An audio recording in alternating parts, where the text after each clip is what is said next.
नमस्कार, मैं डॉक्टर अशोक त्रिपाठी आपका स्वागत करता हूं एक बार फिर से अपने channel history culture historiography and research methodology में। दोस्तों, आज की चर्चा का विषय है जैन धर्म। आज हम चर्चा करेंगे जैन धर्म के उद्भव के विषय में, साथ ही साथ जैन धर्म की भारतीय संस्कृति को क्या देन है दर्शन के क्षेत्र में, कला के क्षेत्र में और भी विभिन्न क्षेत्रों में। तो इन सब विषयों पे आज हम आपके साथ चर्चा करेंगे।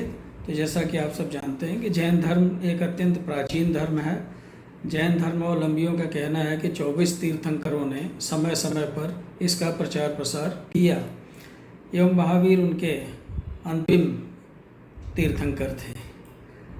जैन धर्म के जो मतावलंबी हैं उनके अनुसार जैन धर्म की प्राचीनता प्रागैतिहासिक है। उनकी मान्यता है कि मोहनजोदड़ो से प्राप्त जो योगी की मूर्ति है वो उनके आदि प्रवर्तक प्रथम तीर्थंकर ऋषभ देव की है। तो इस तरह का दावा जैन मतावलंबी करते हैं। ये नहीं, वेदों में उल्लिखित कतिपय नामों को भी तीर्थंकरों के नामों के साथ जोड़ा जाता है। और ऋग्वेद में एक स्थल पर ऋषभ शब्द आया है जिसे ऋषभ देव के साथ जोड़ा जाता है। यजुर्वेद में भी उल्लिखित है कि ऋषभ धर्म प्रवर्तकों में श्रेष्ठ हैं। तो इस तरह से हम ये देखते हैं कि ऋषभ देव को जैन मतावलंबी अपना पहला तीर्थंकर मानते हैं। महावीर और उनके पूर्व 23वें पार्श्वनाथ को छोड़ करके किसी के भी ऐतिहासिक अस्तित्व का हमें पता नहीं चलता है। पार्श्वनाथ संभवतः 8वीं शताब्दी ईस्वी पूर्व में जीवित थे और वे काशी के राजा अश्वसेन के पुत्र थे। उन्होंने राजपद छोड़ दिया था और वो सन्यासी हो गए थे। वो सदैव आध्यात्मिक चिंतन में अपना समय व्यतीत करते थे। उन्होंने मुख्य रूप से जो उपदेश दिए थे उसकी खास बातें ये थी कि अहिंसा, सत्य, अपरिग्रह और अस्त्रीय, यानी कि 4 प्रमुख बातें उन्होंने अपने उपदेशों में कही थी। और इसमें आगे चल कर के महावीर ने ब्रह्मचर्य को जोड़ दिया। पार्श्वनाथ के उपरांत महावीर ने जैन धर्म का प्रचार प्रसार किया। वर्धमान महावीर का जन्म 540 ईस्वी पूर्व में वैशाली के निकट कुंदग्राम नामक स्थान में हुआ था। इनके पिता एक प्रसिद्ध क्षत्रिय नए कुल के मुखिया थे तथा माता त्रिशला एक लिच्छवी राजकुमारी थी और चेतक की बहन थी। उनकी माता जो है चेतक की बहन थी और उनकी पत्नी का नाम यशोदा था तथा उनकी एक पुत्री भी थी जिसका नाम प्रियदर्शन था। तो दोस्तों, आरंभ में महावीर ने गृहस्थ जीवन बिताया गौतम बुद्ध की तरह ही, किंतु सत्य की खोज हेतु 30 वर्ष की अवस्था में उन्होंने गृह त्याग कर दिया और तपस्वी बन गए। 12 वर्ष तक लगातार भटकते रहने के उपरांत 42 वर्ष की आयु में उन्हें कैवल्य प्राप्त हुआ। ऋजुपालिका नदी के तट पर जिम्बिग्राम नामक स्थान पर एक साल वृक्ष के नीचे उन्हें कैवल्य प्राप्त हुआ अथवा पूर्ण ज्ञान प्राप्त हुआ। उन्होंने 13 माह तक अपना उपदेश दिया घूम घूम करके। उसके बाद 13 माह बाद जो है उन्होंने वस्त्रों का भी पूर्ण रूप से, महावीर ने वस्त्रों का भी पूर्ण रूप से परित्याग कर दिया। कैवल्य से उन्होंने सुख दुख पर विजय पा ली और इसी विजय के कारण उन्हें जिन कहा जाता है। उनके अनुयायी जैन अथवा निर्ग्रंथ कहे जाते हैं। तो 30 साल तक लगभग जो है कौशल, मगध, मिथिला, चंपा आदि अनेक स्थानों पर यात्रा करते हुए महावीर ने अपने धर्म का प्रचार किया और अंत में 72 वर्ष की आयु में 468 ईस्वी पूर्व में उनका राजगीर के निकट पावापुरी नामक स्थान पर देहावसान हो गया। जैन धर्म के दर्शन की बात हम करें, उनके दार्शनिक सिद्धांतों की बात करें तो जैन धर्म के अनुसार संसार दुखों से परिपूर्ण है और मनुष्य जरा मतलब कि वृद्धावस्था इत्यादि जो है और मृत्यु से ग्रस्त है। व्यक्ति को सांसारिक जीवन की तृष्णाएं सदैव घेरे रहती हैं और संपत्ति संचय में व्यक्ति लगा रहता है, जिससे कि उसकी कामना रूपी पिपासा बढ़ती रहती है। तो हम ये देखते हैं कि उनका जो दर्शन है वो सांख्य दर्शन के अधिक निकट दिखाई देता है हमें। काम भोग को महावीर जो है वो विष के समान मानते थे और उनका ये कहना था कि संन्यास एवं संसार त्याग ही सच्चे सुख की ओर ले जा सकता है। जैन धर्म के अनुसार सृष्टिकर्ता ईश्वर नहीं है, किंतु संसार को एक वास्तविक तथ्य माना गया है जैन धर्म में, जो कि अनादिकाल से विद्यमान है। जो वस्तु है उसका न होना अर्थात उसका अभाव अपना संभव नहीं है। तो संसार के सभी प्राणी अपने संचित कर्मों के अनुसार विभिन्न योनियों में उत्पन्न होते हैं और कर्मफल भोगते हैं। कर्मफल ही जन्म मृत्यु का कारण है। जैन धर्म में भी सांसारिक तृष्णा बंधन से मुक्ति को निर्माण कहा गया है। कर्मफल से छुटकारा पाकर ही व्यक्ति निर्माण की ओर अग्रसर हो सकता है। कर्मफल से छुटकारा कैसे प्राप्त हो?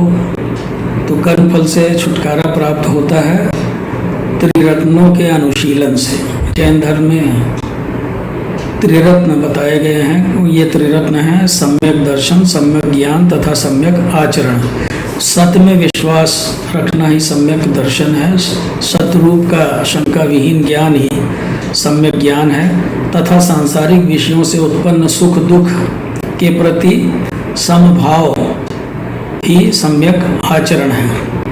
जैन धर्म के 5 महाव्रत हैं, जिन्हें पंच महाव्रत कहा जाता है। अहिंसा, अमृषा, आचौर्य, अपरिग्रह एवं ब्रह्मचर्य। इसमें प्रथम 4 जैसा कि मैंने ऊपर कहा कि पार्श्वनाथ उसका प्रचार करते थे, इसमें ब्रह्मचर्य जो है वो महावीर ने जोड़ दिया। तो इस तरह से इन व्रतों का पालन करना प्रत्येक जैन धर्मावलंबी के लिए अति आवश्यक है। महावीर के पूर्ववर्ती उपदेशकों ने शरीर के ऊपरी एवं निचले भाग को ढके रहने पर बल दिया था तथा महावीर ने पूर्ण रूप से वस्त्रों का त्याग करने के लिए कहा। तो इस कारण कालांतर में हम देखते हैं जैन धर्म 2 संप्रदायों में विभक्त हो गया। श्वेतांबर अर्थात सफ़ेद वस्त्र धारण करने वाले और दिगंबर अर्थात नग्न रहने वाले। जैन धर्म देवताओं के अस्तित्व को स्वीकार तो करता है, किंतु देवता उनके जिन से बड़े नहीं हैं।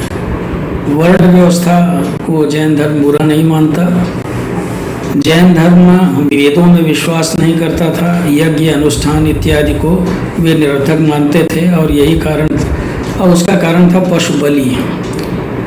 उन्होंने प्राणी मात्र को चैतन्य माना। उनके अनुसार संसार की प्रत्येक वस्तु में जीव का निवास है। उन्होंने हिंसा पर इसीलिए विशेष बल दिया। जैन धर्म में सृष्टिकर्ता या पालनकर्ता की कल्पना को मिथ्या माना जाता है और उनके अनुसार ईश्वर जीवन में ही निहित शक्तियों तथा उच्चतम श्रेष्ठतम एवं पूर्ण व्यतिकरण है। तो उनका विश्वास है कि जीवन का उद्देश्य पापों से छुटकारा पाने में है। जन्म जन्मांतर के कर्मों से मुक्ति पाकर के ही व्यक्ति जो है वो मोक्ष को प्राप्त कर सकता है। ज्ञान का स्थान जैन धर्म में बहुत ही महत्वपूर्ण माना गया है। ज्ञान के 5 भेद हैं: मति ज्ञान, श्रुति ज्ञान, अवधि ज्ञान, मनः पर्याय ज्ञान तथा केवल ज्ञान। ज्ञान के 3 स्रोत हैं: प्रत्यक्ष, अनुमान तथा तीर्थंकरों के वचन। इन 3 स्रोतों से ज्ञान प्राप्त किया जा सकता है। तो हम ये देखते हैं कि दृष्टिकोण में विभिन्नता के कारण हर ज्ञान जो है वो 7 स्वरूपों में व्यक्त किया जा सकता है, जिसे स्यादवाद कहा गया है जैन दर्शन में, कि है नहीं है, है और नहीं है, कहा नहीं जा सकता, है किंतु कहा नहीं जा सकता, नहीं है और कहा नहीं जा सकता, है नहीं है और कहा नहीं जा सकता। तो इस तरह से इसे सप्तभंगी ज्ञान अर्थात स्यादवाद कहा जाता है तथा इसे अनेकांतवाद भी कहा जाता है। जैन धर्म के जीवन का जो अंतिम लक्ष्य है वो निर्वाण प्राप्त करना ही है। महावीर के मूल उपदेश, महावीर जो है वो जो उन्होंने उपदेश दिए थे तो उनके उपदेश जो है वो हम ये देखते हैं कि बहुत सारे ग्रंथों में, जैसे दूसरे धर्म के ग्रंथ हैं तो वैसे ही महावीर के उपदेश भी जो है बहुत सारे ग्रंथों में हमारे सामने आते हैं, जिन्हें के 14 या 14 पूर्व और 12 अंग कहा जाता है। तो 12 अंग और 14 पूर्व जो हैं उसी में जैन धर्म के ज्ञान की बातें सब लिखी गई हैं। अब 12 अंग जो है वो उसको कई भागों में जैन साहित्य जो अगर हम ये कहें कि जैन साहित्य जो है वो पूरा जो धार्मिक साहित्य है उनका वो कितने भागों में विभक्त है, तो हम ये कह सकते हैं कि उनका जो पूरा जैन साहित्य है वो 6 भागों में विभक्त किया जा सकता है। 12 अंग, 12 उपांग, 10 प्रकीर्ण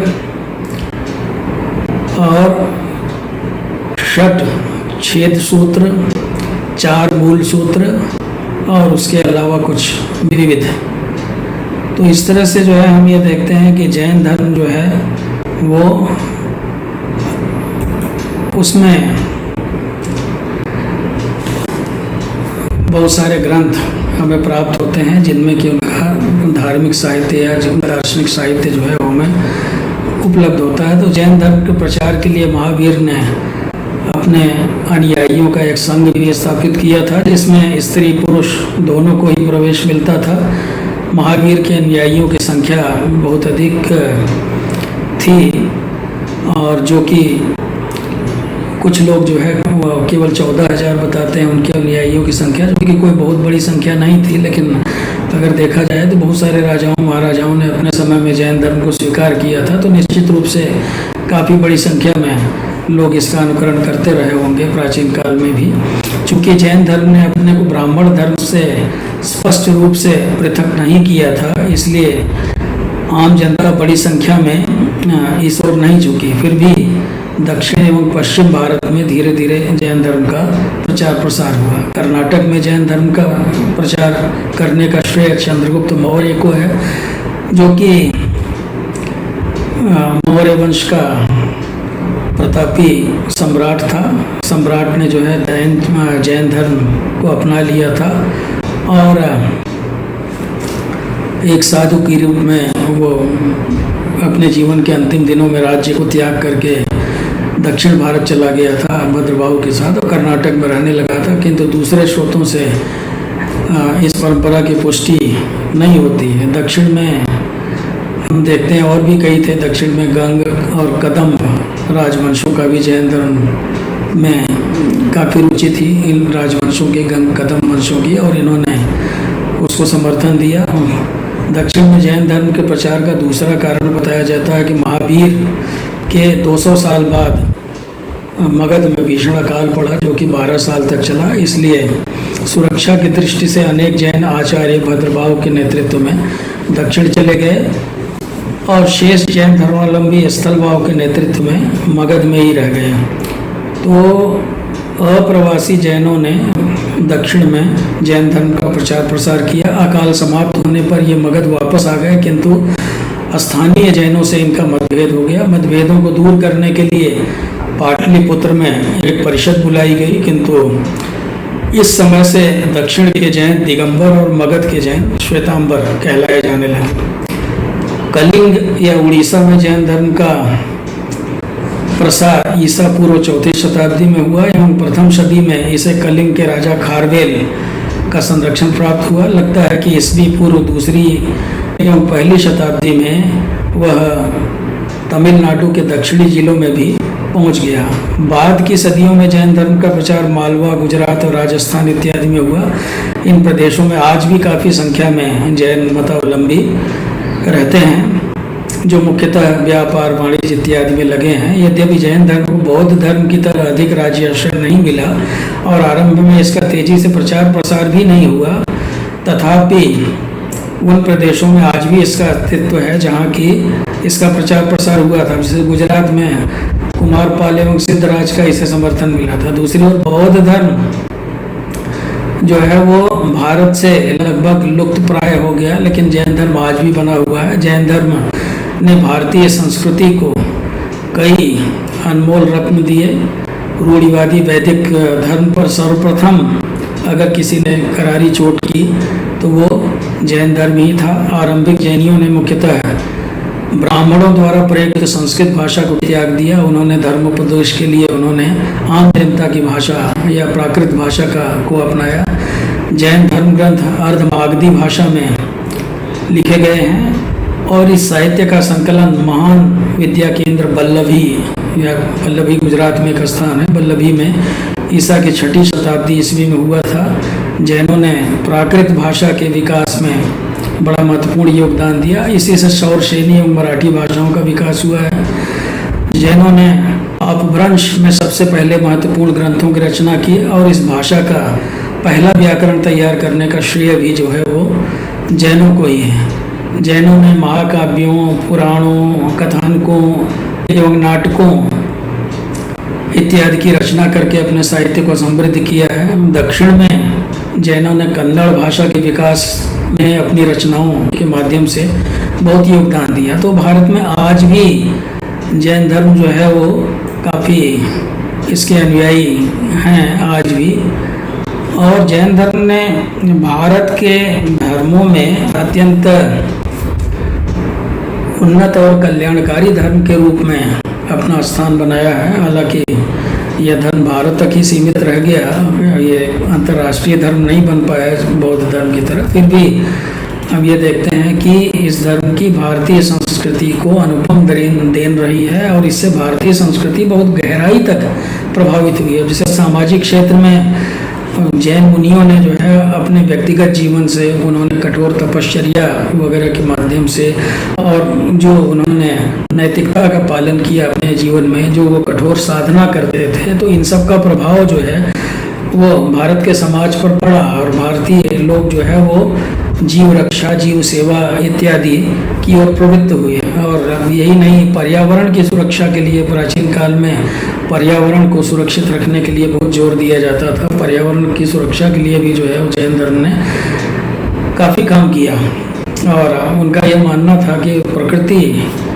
को प्रदूषित नहीं करना चाहिए। उन्होंने भारत के तमाम जो धार्मिक स्थल थे वहाँ पे धर्मशालाएं वगैरह बनवाई, औषधालय बनवाए और साथ ही साथ जो है उन्होंने सेवा के व्रत का पालन किया। इसके अलावा जैन अणुव्रत ने गृहस्थ जीवन को सुनियोजित रखा तथा उसके सदस्यों को सदाचार और नियमों का अनुशीलन कराने में महान सहयोग दिया। इसी तरह से धार्मिक क्षेत्र में तो हमने आपको बताया है कि वैदिक धर्म में जो बुराइयां घुस गई थी उनको दूर करने के लिए मतलब एक सरल मार्ग प्रस्तुत करने का प्रयास किया। अहिंसा पे ज़्यादा बल दिया उन्होंने, बलि प्रथा इत्यादि का उन्होंने विरोध किया। दार्शनिक क्षेत्र में जैन धर्म जो है उसको अगर कहा जाए तो वर्तमान जो है धर्मों में उसे बहुत अधिक दार्शनिक माना गया है। जैन धर्म को एक दार्शनिक धर्म कहा जाता है और इसके अधिकांश सिद्धांत, चाहे वो स्यादवाद हो चाहे अनेकात्मवाद हो, ये काफ़ी लोकप्रिय हुए। जैन मत का स्यादवाद जो है वो मैत्रीपूर्ण वातावरण उत्पन्न करने में सहायक रहा है। इसी तरह से हम ये देखते हैं कि इन्होंने प्रत्येक वस्तु में आत्मा की स्थापना करके अहिंसा के सिद्धांत को काफ़ी बल प्रदान किया। साहित्य के क्षेत्र में जैसे हमने आपको बताया कि साहित्य अभी ऊपर मैंने आपको बताया था कि इन्होंने संस्कृत, अपभ्रंश, मलयालम, तमिल, तेलुगु इत्यादि प्राकृत विशेष रूप से उनमें काफ़ी साहित्य रचा और जैन लेखकों ने व्याकरण, काव्य कोश, छंद शास्त्र, कथाएं, गाथाएं, गणित इत्यादि तमाम विषयों में जो है मौलिक रचनाएं की। अब 14वीं शताब्दी में धर्मचंद्र ने मलय सुंदरी, 17वीं शताब्दी में बुद्धि विजय ने पद्मावती चरित, इसी तरह से हमीर मदन, मोहराज पराजय इत्यादि ग्रंथ जो है ये बहुत ही महान ग्रंथ, परशिष्ट परमण, ये सब बहुत ही महान ग्रंथ माने जाते हैं जैन धर्म के। कला के क्षेत्र में भी जैनों ने बहुत महत्वपूर्ण योगदान दिया है और बहुत सारी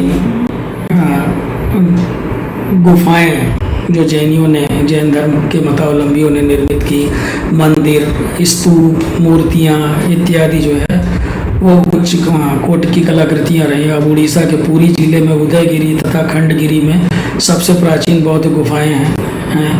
इनका निर्माण काल 1500 ईस्वी पूर्व माना जाता है और गुफाओं में उल्लेखनीय गुफा है रानी गुफा और गणेश गुफा। उड़ीसा में ही 2री शताब्दी में हाथी गुफा तथा एलोरा की गुफाएं बनाई गई। उदयगिरी और खंडगिरी में 35 जैन गुफाएं हमें प्राप्त होती हैं। उदयगिरी में सिंह गुफा भी जो है वो कला का एक बड़ा सुंदर नमूना है। एलोरा की गुफाओं में 2 मंजिल की इंद्र सभा की गुफा जो है वो बहुत ही सुंदर है, अत्यंत आकर्षक है। पर्यटकों के लिए आज भी जो है वो बहुत ही अच्छे आकर्षण का एक केंद्र है। जैन तीर्थंकरों की बहुत सारी सुंदर सुंदर मूर्तियां बनाई गई हैं। इसी तरह से मध्य भारत में अगर आप देखें तो मंदिरों और मूर्तियों का निर्माण काफ़ी बड़ी संख्या में हुआ है। मध्य भारत में खजुराहो के कलात्मक मंदिरों में कई जैन मंदिर भी हैं। इसमें पार्श्वनाथ का मंदिर, शांतिनाथ का मंदिर, आदिनाथ का मंदिर विशेष उल्लेखनीय है। इसी तरह से काठियावाड़ में गिरनार और पालीताना पहाड़ियों पर बिहार में भी आप देख सकते हैं पारसनाथ जी के कई उल्लेखनीय मंदिर विद्यमान हैं। माउंट आबू में आप देख सकते हैं देलवाड़ा का जैन मंदिर आज भी एक बहुत बड़ा आकर्षण का केंद्र है। राजस्थान में ही रणकपुर का मंदिर जो है वो भी कला की दृष्टि से बहुत ही महत्वपूर्ण है। चित्रकला के क्षेत्र में भी उन्होंने बहुत असाधारण योगदान दिया जैनों ने। जैन चित्रशैली का इतिहास जो है वो 7वीं शताब्दी से ही प्रारंभ होता है और इसके प्रमाण स्वरूप हम पल्लव नरेश महेंद्र वर्मन के समय में बने सित्तन वासल के गुफा चित्र ले सकते हैं। समग्र भारत में 15वीं शताब्दी से बहुत जितने चित्र प्राप्त हुए हैं हमें, उनमें हम देखते हैं कि जैन शैली में बने चित्रों की काफ़ी बहुलता है। ये चित्र जो है दिगंबर जैनियों से संबंधित हैं जिन्हें अपने संप्रदाय के ग्रंथों को चित्रित करने में बड़ा आनंद मिलता था। इन चित्रों में गुजराती शैली या ब्रंश शैली इत्यादि को प्रमुख माना जाता है और जैन चित्र शैली का लगातार विकास होता रहा। गिरनार और आबू में आप देखिए इनका प्रभाव देखा जा सकता है जैन चित्रकला का। वहीं भारतीय आगे चल कर के हम देखते हैं कि मध्यकाल में भी जो है वो जैन कला का प्रभाव पड़ा था। जैन शैली में 3 तरह के चित्र मिलते थे, ताड़पत्र, कागज और वस्त्र जो है ये 3 आधार रहे हैं जिन पे कि चित्र बनाए जाते थे। पट चित्र नेपाल और बंगाल में बहुत विख्यात रहे हैं। जैन शैली में जो पट चित्र बने वो अनेक विषयों पे बने हैं। इसी तरह से ताड़पत्रीय ताड़पत्रों को काट करके जो है उन पे बहुत अच्छे अच्छे चित्र बनाए गए हैं। पीपल के पत्तों पे चित्र बनाए गए हैं। तो मूर्तिकला को विकसित करने में भी जो है जैनों का अभूतपूर्व योगदान रहा। जैन धर्म के प्रादुर्भाव से पूर्व भारत में मूर्ति पूजा का प्रचलन नहीं था, तो मूर्तिकला के विकास का प्रश्न पहले नहीं था, परंतु जैन धर्म में मूर्ति पूजा अपना ली गई तो जैन तीर्थंकरों की अनेक भावपूर्ण मूर्तियां बनाई गई। अब जैसे जगह जगह देख सकते हैं, सौराष्ट्र में, बिहार में, मैसूर में, माउंट आबू में और भी बहुत सारे दक्षिण भारत में जगह जगह, कर्नाटक वगैरह में, सब जगह आप देख सकते हैं। अब जैसे राधा कृष्णन लिखते हैं कि बेलगोला में गोमतेश्वर तथा मैसूर में करकल के नाम से प्रसिद्ध जो बाहुबली की प्रतिमाएं हैं वो संसार की आश्चर्यजनक प्रतिमाओं में से हैं। इसी प्रकार से दिलवाड़ा के मंदिर जो हैं वो अपने आप में मूर्तिकला के अनुपम नमूने हैं। मथुरा में भी आप देख सकते हैं, मथुरा में भी जो है जैन मूर्तिकला के नमूने आपको मिल सकते हैं, बुंदेलखंड में आपको मिल सकते हैं, खजुराहो में, जैसे मैंने अभी ऊपर कहा। तो कुल मिलाकर के हम देखते हैं कि जैन धर्म का प्रचार प्रसार जो है बौद्ध धर्म की तरह जो है बहुत तेज़ी से तो नहीं हुआ। राजाओं महाराजाओं ने देश विदेश में उतनी तेज़ी से उसका प्रचार प्रसार नहीं कराया, लेकिन फिर भी जैन धर्म ने भारतीय धर्म और दर्शन में अपना एक महत्वपूर्ण स्थान बनाने में कोई कोर कसर नहीं छोड़ी। हम देख सकते हैं कि जैन धर्म जो है वो उसने लोगों को आकर्षित किया, आम जनता को आकर्षित किया। नवीन उनको कोई चीज़ उसमें जो है वो ऐसी विचित्र नहीं लगी थी, क्योंकि हम देखें तो जो सनातन धर्म था या हिंदू धर्म था उससे उसका काफ़ी साम्य था। तो इसलिए साम्यता के कारण जो है उसको अपनाने में लोगों ने परहेज नहीं किया। बहुत सारे लोगों ने जो है उन्होंने अपनाया, वो चाहे केवल भिक्षु ही नहीं है, भिक्षुओं के अलावा भी जो है गृहस्थों ने भी जो है उसको अपनाया जैन धर्म को, और गृहस्थों ने भी अपना करके उसका पालन पोषण किया। और आज आप देखिए, आज तो बड़ी संख्या में अगर जैन धर्म का पालन पोषण कर रहे हैं कोई, तो वो जो है वो आम लोग ही कर रहे हैं। महावीर की जो नैतिक शिक्षाएं थी, जैसे कि अपने जीवन में आप नैतिक आचरण करें, मानव की एकता में विश्वास रखें, वो मनुष्य को जो भाग्यवादी नहीं बनाना चाहते थे, मनुष्य के पुरुषार्थ पर जोर देते थे, बल देते थे। तो इसलिए मानव एकता, मानव पुरुषार्थ, साथ ही साथ नारी स्वातंत्र्य इत्यादि के जो सिद्धांत थे जैन धर्म के, उन्होंने आम लोगों को काफ़ी आकर्षित किया। तो इस प्रकार से हम ये देखते हैं कि जैन धर्म जो है वो भारत में आज भी एक लोकप्रिय धर्म है, और भारतीय संस्कृति को, भारतीय कला को, भारतीय दर्शन को, भारतीय ज्ञान विज्ञान को, भारतीय शिक्षा को, भारतीय साहित्य को, भारतीय पर्यावरण को जैन धर्म की महान देन है। तो मित्रों, बहुत ही सरल शब्दों में जैन धर्म की कुछ विशेषताएं मैंने आपको बताने की कोशिश की। बहुत ही बड़ा विषय है, बहुत बृहद विषय है। तो अगर आपको मेरी ये कोशिश सफल लगती हो तो आप मेरे चैनल को लाइक करें और सब्सक्राइब